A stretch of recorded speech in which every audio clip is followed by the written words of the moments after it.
James Twin for the untouchable true school sports. Let's go, baby. Bow! Be careful what you wish for because it can become a reality. Yeah. The untouchable true school sports empire. And y'all know the rest, man. Now listen, it's a late video, but this video definitely needed to be done. I wanted to speak about the Pro Box card from the other night. You know, there was two really interesting fights, and I did tune in. The first fight we'll talk about because honestly, like really and truthfully, guys, I really think this is one of the worst. This is definitely in the top 3 worst stoppages I've ever seen in all my years covering boxing and watching boxing. It was terrible, and it took place in the fight between rising undefeated prospect, Emiliano Moreno, and the veteran fighter that was trying to get his career back on track, Cesar Rayman Francis. Yes, really good fight on paper. You know, Cesar Francis has beaten guys like Ray Beltran and Muhammad Mamon, good little veteran fighters, but then he's also lost to guys like Jesus Saracho and, Rohan Polanco. So he's been an up and down fighter. And this was a crossroads fight that was supposed to get his career back on track. And he fights Moreno. Moreno was a guy that's been getting a little buzz on the West Coast. And funny enough, this is also Pro Box TV's first show on the West Coast. You know, they did a show in association with Robert Garcia, and I'll be honest with you, I don't like Pro Box California. This is their debut show in California. I thought it was not a Pro Box standard show. I mean, there was a lot of corruption on this card, starting with this fight right here. Cesar Rayman Francis is a longer rangier fighter, and he employed a really good game plan. He was outboxing and sharpshooting Emiliano Moreno down the middle. Moreno, it took him about 4.5 to 5 rounds to really find his footing in the fight. Once he did, he started placing some shots to the body real nicely and coming up top to the head. He kind of looked like an off-brand Dave Benavidez, and I mean that in a respectful way, when he started putting his punches together.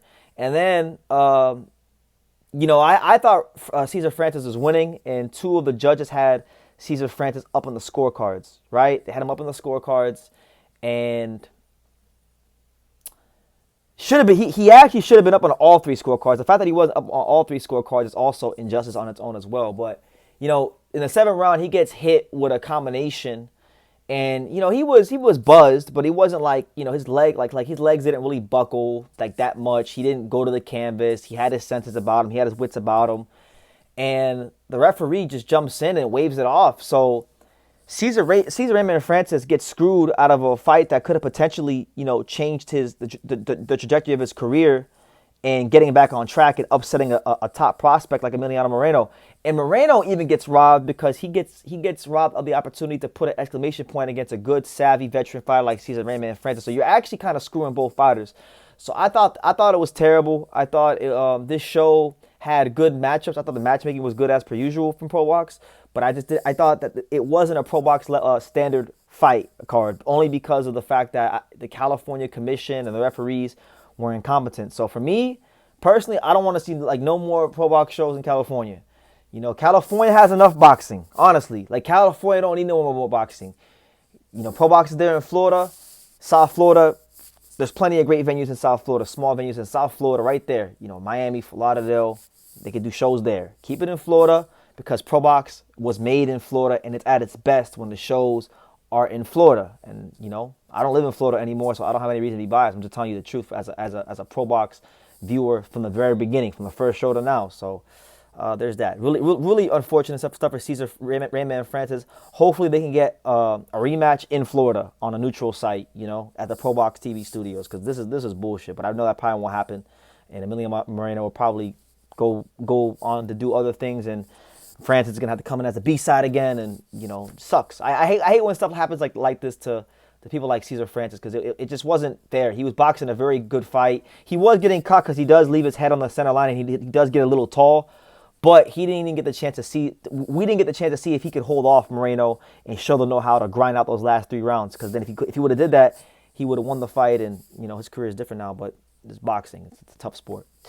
The other fight on the card I wanted to talk about was Gabe Flores Jr. taking on Jose Arellano. Now, Jose Arellano is a solid fighter. He was he was 11-2 coming into the fight. I watched him fight a couple times. Once before, I watched the fight against Jacob Gomez, who's like a Puerto Rican prospect that I've seen fight on Pro Box.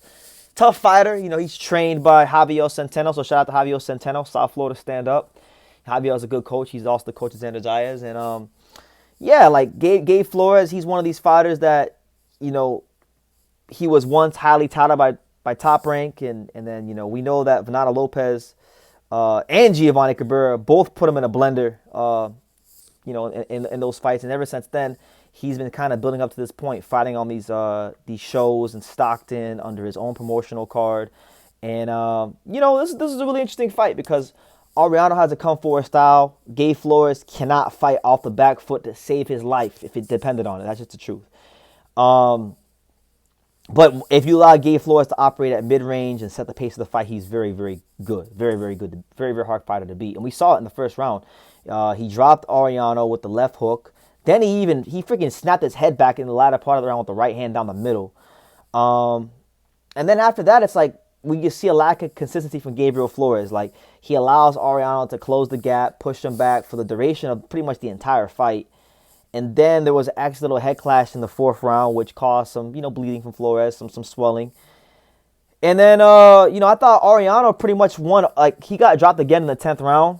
He got dropped again. He got dropped again in the latter parts of the 10th round. But apart from the first round and the 10th round, and maybe like one other round, I thought Arellano won all the other rounds. You know, I think he had a legitimate case to win this fight. I'm not gonna sit here and cry that it was a robbery, but you know, I think if you had to pick a guy who won this fight, probably was Arellano. He was the more consistent fighter throughout the rounds. Even though Flores had 2 knockdowns, apart from those rounds, Arellano probably won 5, maybe even 6 rounds of the fight. So I think this is another fight that warrants a rematch, but I know we probably won't get it. So, you know, it's unfortunate for Arellano. For Flores, you know, I think Gabriel Flores, if he wants to go to the next level, he has to learn how to fight off his back foot, because that mid-range shit is not going to work when he steps it up in class again. We've already seen that against how that worked out against Cabrera and Venata Lopez, fighters with more know-how than him. And, you know, just, yeah, I see a fighter who's he's taken his strengths and made them better, but he has strengthened his weaknesses, which is what the great championship fighters do. So looking forward to seeing how he does that. What I would like to know, though, honestly, about Gabriel Flores, because I can't get an answer on this, is I want to know why he didn't fight Daniel Bailey. You know, he was supposed to fight Daniel Bailey from South Florida.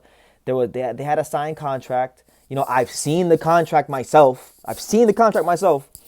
And you know, I know that they had a deal in place to fight, and you know, for some reason Gabriel Flores didn't fight him, which is crazy because I know they didn't fight because of Bailey, because it was on Gabriel Flores' promotional card, not Daniel Bailey's promotional card. So I asked a mutual friend, my boy Luis Madrid, about why that didn't happen, and I couldn't get an answer. So, you know, be nice to get an answer, because that'd be a good fight. I think Gabriel Flores versus Daniel Bailey is a good fight. I feel like Bailey has his weaknesses. I feel like Gabriel Flores has his weaknesses, and their strengths are very similar. So I would like to see that fight. And yeah, you know, but not a Pro Box standard card for me, honestly. Very disappointed in what I saw in California on this Pro Box card. And this is probably the first time I've ever said anything not overly positive about Pro Box, because they do such an amazing job. And it was still a very well-matched card. It's just more so of like the California Commission being incompetent. So I just think Pro Box, honestly, they should just keep everything in Florida and expand to South Florida. But that's just me. But let me know what you guys think. What did you guys think about Cesar Francis getting stopped by Moreno? And what did you guys think about Gabriel Flores and Jose Arellano? Do you think the right guy got the nod in that fight?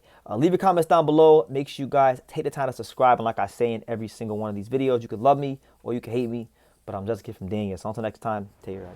Thank you for watching another video on the untouchable True School Sports Empire. For more great boxing content just like this, make sure you click right over here.